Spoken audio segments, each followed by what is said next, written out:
saying to Nina earlier that she actually says my name faster than I do. Because we all, the first name is always hard, so I'm not going to introduce myself. Just kidding, I am. Because that's what today's about. Thank you all so much for being here for the first ever National Stuttering Awareness Week.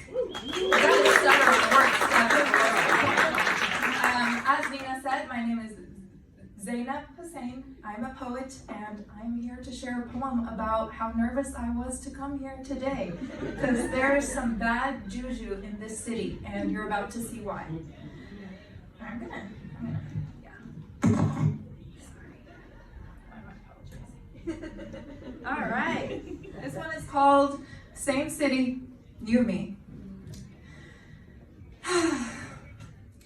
You ruined a lot of things for me, especially this beautiful city. For the longest time, even glimpsing it from afar triggered the unbearable ache in my heart. It's hard to imagine that a year ago, this was the place we called home. But I've returned now with a new perspective. This time, everything will be different because I knew this city long before I knew you. And life is too short for sitting around licking old wounds. And today, I'm changing the narrative. I am flipping the damn script. This story is not about what was, it's about what is.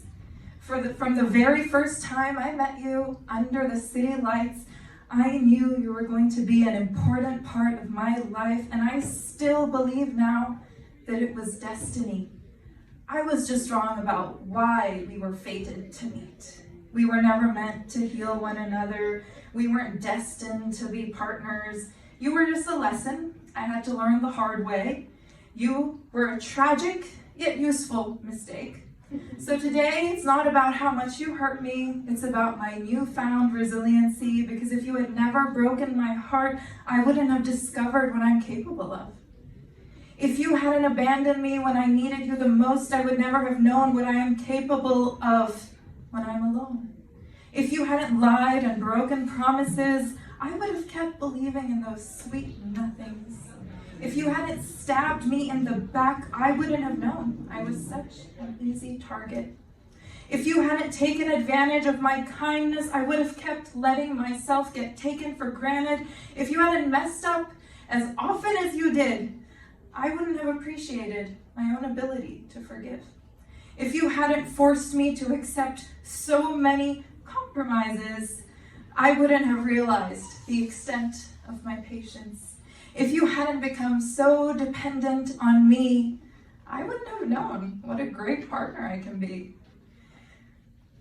And that is where the irony lies, because although you took so much from me, in doing so, you gave me the courage to leave by showing me that I deserve so much better than what someone like you has to offer.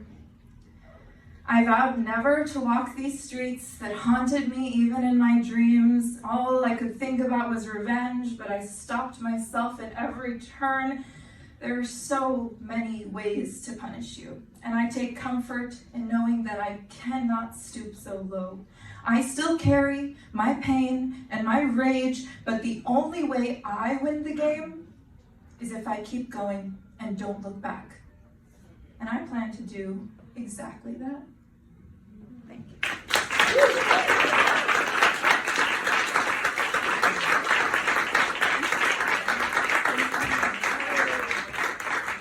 Zainab, everybody. Yeah.